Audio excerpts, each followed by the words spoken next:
Hey guys, welcome back to my channel. ఇక్కడైతే నేను bell instant biryani రైస్తో బిర్యానీ అయితే చేశానండి. ఇదైతే నాకు 26 kgs రైస్ బ్యాగ్ కొంటాం కదండి, అందులో అయితే ఫ్రీ వచ్చింది.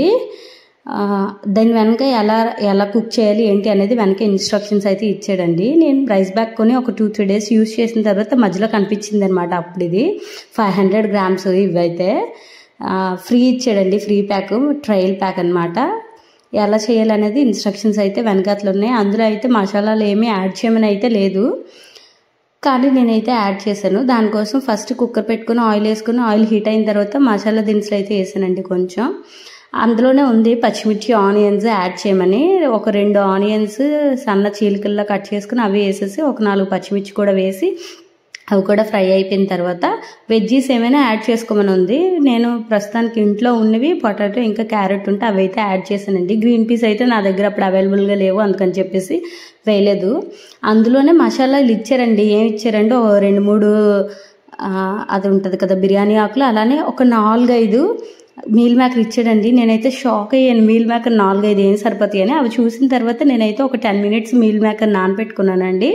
ఇవి ఫ్రై అయిన తర్వాత ఆ నానపెట్టిన మీల్ మేకర్ కూడా వేసి అవి కూడా ఒక 2 minutes ఫ్రై చేసిన తర్వాత అల్లం వెల్లుల్లి పేస్ట్ వేసుకొని అదంతా పచ్చివాసన పోయేదాకా ఫ్రై చేశానండి. మూత పెట్టి ఒక 2 minutes అయితే ఉంచేసాను.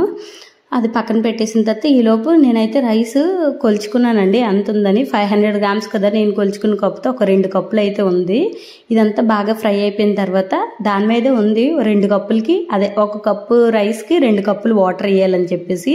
ఇది టోటల్ 2 కప్పులు రైస్ వచ్చింది కాబట్టి నేను 4 కప్పులు వాటర్ అయితే వేసాను.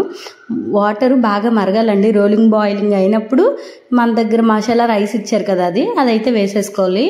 బాగా ఈ వాటర్ మరిగిన తర్వాత ఆ రైస్ అయితే వేసేసానండి. కానీ నార్మల్గా మనం బిర్యానీ చేసుకునే దానికన్నా ఇలా ఈ రైస్తో చేస్తే టేస్ట్ చాలా అంటే చాలా బాగా వచ్చిందండి. ఎందుకంటే రైస్కి ఆ మసాలా పట్టి ఉండడం వల్ల ఏమో కానీ చాలా అంటే చాలా టేస్ట్గా వచ్చిందండి. ఇదిగోండి, బాగా మరిగిన తర్వాత ఆ రైస్ కూడా వేసేసి కుక్కర్ విజిల్ పెట్టేసి ఒక 3 whistles అయితే వేయించానండి. నేను అక్కడ ఇన్స్ట్రక్షన్స్లో రైస్ దగ్గర పడిపోయిన తర్వాత ఆపిమని ఇచ్చాడు. కుక్కర్లో కూడా వండుకోవచ్చు అని ఇచ్చాడు, కానీ ఎన్ని విజిల్స్ ఏంటని అయితే ఏం చెప్పలేదు. నేను హై ఫ్లేమ్లో పెట్టి ఒక 3 whistles అయితే వేయించేసానండి. ఇంకా కుక్కర్ పెట్టే లాస్ట్లో, మూత పెట్టే లాస్ట్లో కొత్తిమీర అయితే కొంచెం యాడ్ చేసుకొని మూత పెట్టేశాను. అలానే మధ్యలో మనకి సాల్ట్ సరిపోయిందా లేదా చూసి అడ్జస్ట్ చేసుకోవాలండి.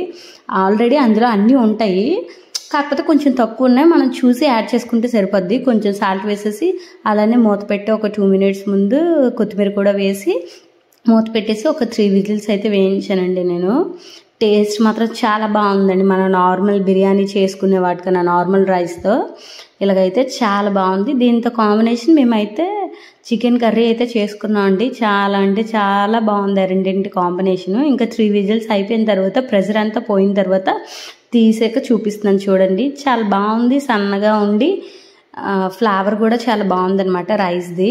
ఒకసారి ఛానల్లోకి వెళ్ళి వీడియోస్ అన్నీ చెక్ చేయండి. మా వీడియోస్ కనుక మీకు నచ్చినట్లయితే ప్లీజ్ లైక్ చేసి, షేర్ చేసి, సబ్స్క్రైబ్ చేయండి.